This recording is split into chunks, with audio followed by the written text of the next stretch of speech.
लिहिल्या गापा गबुरियाने यशवंत सहा ठोकिरियो एका की आजमा जाल पड़िया तिनी 10 वंदरी में जारे नातारा हम जय 4 बजाए की साहेब क्या हाल चाल दीपू जी के ब्लॉग में आपका स्वागत है। ब्रेजा उठा के निकल पड़े एक लंबी राह की राह पे आई हाई हाई हाई क्या बात है सुहाना सफर मजे ही मजे गाना हुड़ता मैं पोसी समझ जाड़े ठिकाना हवे है अटेका समोसा नहीं खाया तो फिर कहीं खाया हाई हाई हाई हाई बन्ना बर्ड गैरी बगई गेला में पूछता मैं पहुंची जावा जड़े ना अपनी मुलाकात हुई आकाश जी थी कई तरह कई मजा में आई फिर मैं आई बहरे इधर हम भाभी मली गया मी फसी आरडी के घरे एनएस पल्सर पड़ी गए रे नन्ना अरे आरडी कई तरह कई मरो जीव का टुकड़ो है रे तू तो शेयती भी मली रे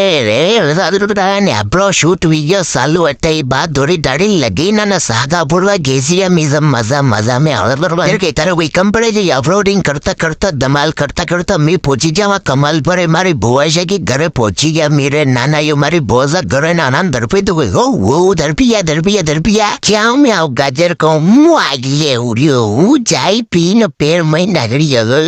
बट नादना भी बड़े था कने इटान पड़े थे गुनते नोटा अटेंड कने के गजर पजर इसमें चारी पाची दोस्त निगरी है वंदरी के पले हां अट पोसा ना अपनी लगी पत्ता ना बापे जिम्मांग अटे मीन आया तो ध्यान बड़ी मां को गाड़ी को टायर पंचर भी किया स्टेप ने लगाओ लोग करे ना फेर के वंदरी थोड़ी देर देखा को करें मीन निगरी पवा ग्रेट जय राम जी की हाँ